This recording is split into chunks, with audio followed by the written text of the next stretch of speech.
We all want to be happy, successful, fulfilled. And in our modern world, bombarded with messages of instant gratification and curated perfection, the self-help industry promises a shortcut to bliss. But what if, behind the shiny book covers and charismatic gurus, lurks a darker truth? Join me on a journey into the dark world of self-help, a tale of hope and deception, where we will explore the evolution of this multi-billion-dollar industry and question whether it truly empowers us or exploits our vulnerabilities.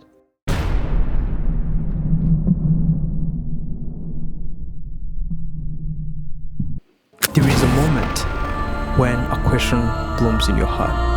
Am I living the life I should be? It asks, am I capable of something more, something greater?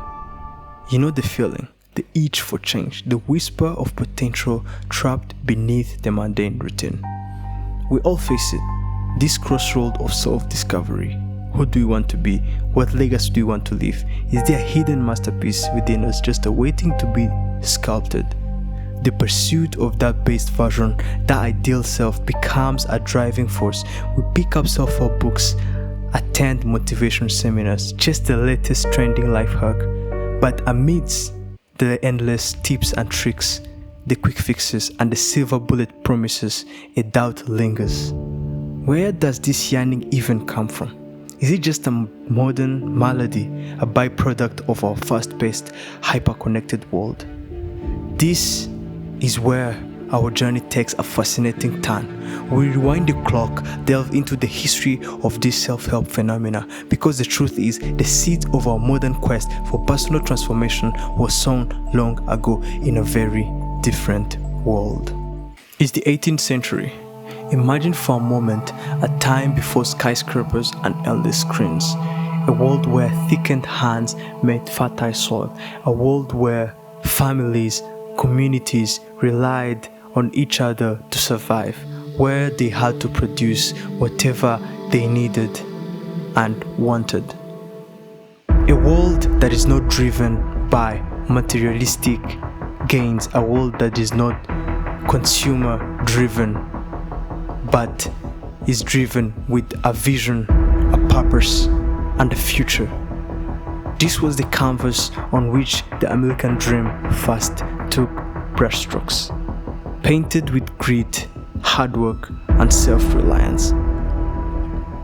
You have authors like Benjamin Franklin, with his early to bed, early to rise mantra, which he quoted from the book Early Rising, A Natural, Social, and Religious Duty.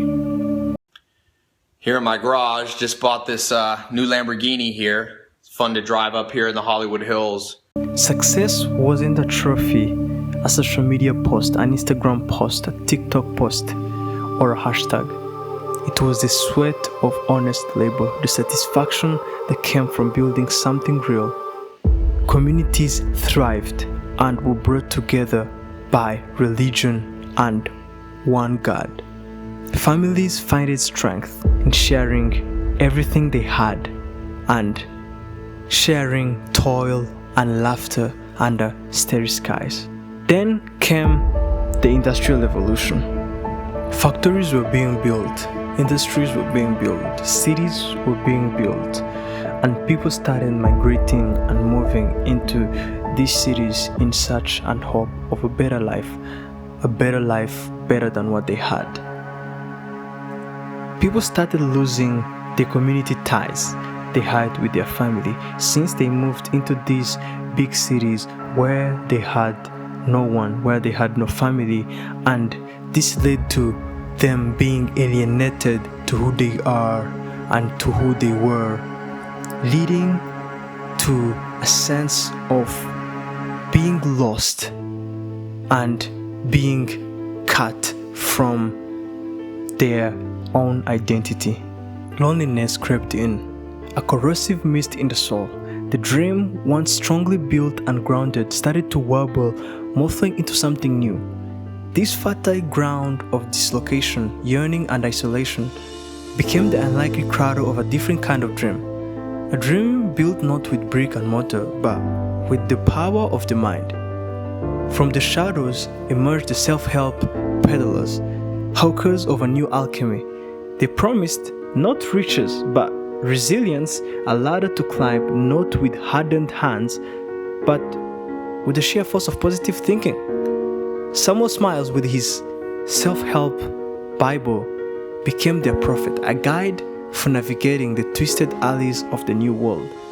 And the people, thirsty for a connection and meaning, clung to their words like driftwood.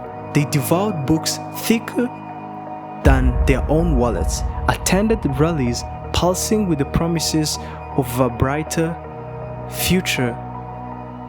But was this the answer? Could the gears of self-improvement grind away the alienation they felt? Could affirmation and visualization techniques rebuild the community lost in the consumer culture?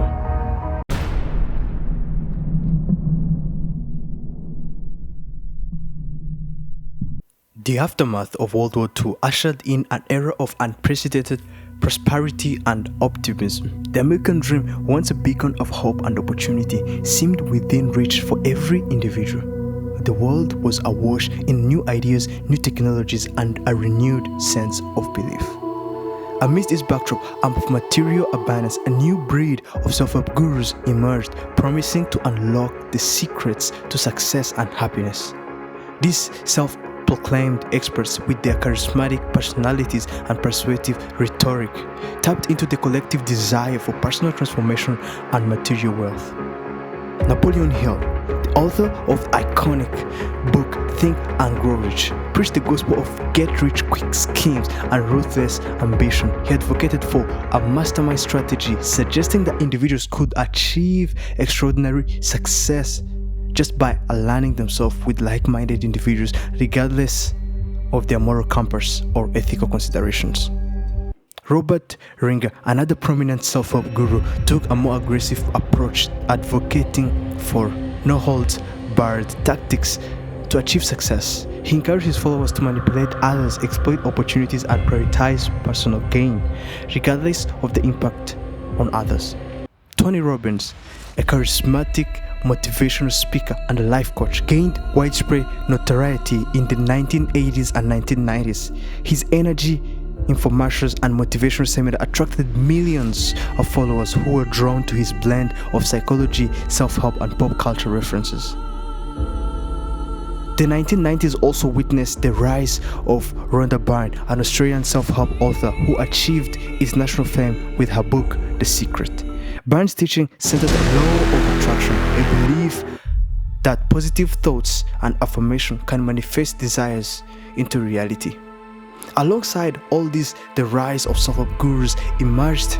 Neurolinguistic programming, or NLP, a pseudoscientific approach that claimed to reprogram the brain to achieve desired outcomes. Pioneered by Richard Bandler and John Grinder, NLP alleged employed techniques like anchoring and modeling to influence people's emotions, beliefs, and behaviors. While marketed as a tool for personal growth and self-improvement, NLP drew criticism for its lack of scientific basis and its potential for manipulation.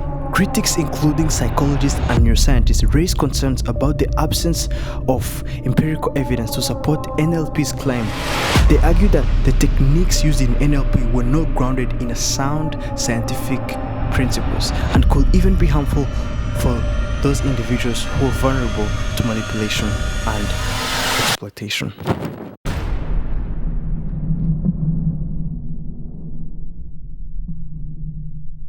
So, where does that leave us? Is the self-help a haven of empowerment or a network of deception?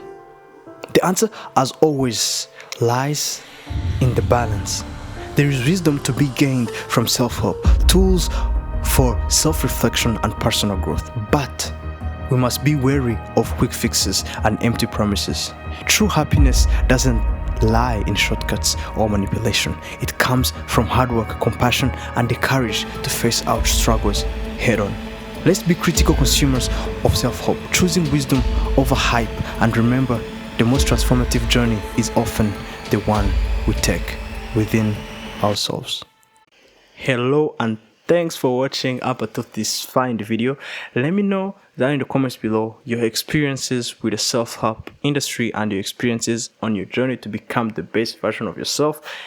And if you really got value from this exact video, consider subscribing to this channel and giving this video a big thumbs up to see more of these videos, because it takes time and effort and focus to actually make these kind of videos. It's not easy. So I would really appreciate you giving back and subscribing and giving this video a big thumbs up, and comment down below how you found this video.